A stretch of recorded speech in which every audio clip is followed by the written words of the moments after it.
Parce que les mots sortent de partout, sous toutes leurs formes. J'adore ce fait de prendre un sujet et puis voilà, de s'immerger dans le vocabulaire de ce sujet, de voir tous les mots qui se rapportent à une même idée. C'est la richesse de la langue éclate. C'est un espace de rencontre, donc de mots, puisque voilà, le principe d'une rencontre, c'est de pouvoir partager, s'exprimer. Donc les mots sont en exposition, mais ils sont aussi, on les crée de vous à moi. Mes premiers amours avec la langue, c'était dans les lettres, dans les courriers, quand j'écrivais à mes parents pour leur raconter ce que je faisais là, quand j'étais parti. J'ai ressenti ce plaisir de jouer avec la langue pour exprimer.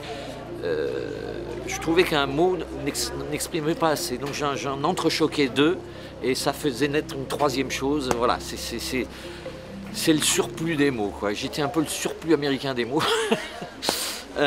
Et puis voilà, après voilà, j'ai écrit des textes, j'ai voulu imiter justement De Vos, imiter les grands auteurs que je lisais à l'époque, Boris Vian, Raymond Queneau, Beckett, qui avaient toute cette magie de parler, d'exprimer ce qu'ils ressentaient avec des mots. Donc voilà, j'ai fait ça, et puis petit à petit j'ai écrit des textes, des chansons,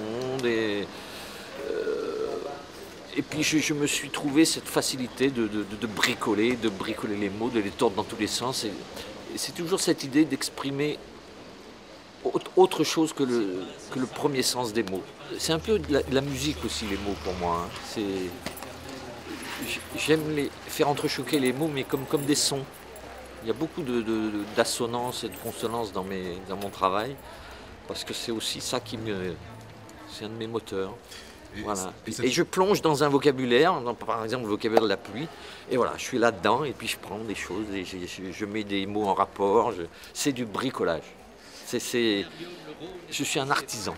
L'écriture, pour ça, c'est voilà, toutes les occasions d'écrire sont permises pour travailler avec cette langue, et ne pas se cantonner au riz, certes, mais ne pas se cantonner à un seul mot, effectivement, dire tiens, ce mot, somme toute assez banal, il fait partie des 500, est-ce qu'on ne pourrait pas en trouver un autre qui va te dire la même chose ou qui va apporter une petite nuance. Les mots peuvent être d'une précision redoutable, mais il faut les faire jouer, il faut aller les chercher, il faut les faire s'entrechoquer avec la chose qu'on veut décrire. Pour moi, c'est un plaisir d'essayer d'être au plus près de ce que j'ai envie de dire et d'aller chercher les mots pour m'aider. La langue, c'est quelque chose qui vit, et donc il y a des naissances et des morts, hein. Il y a des mots qui disparaissent, et puis il y en a d'autres qui arrivent, et c'est ça qui enrichit la langue.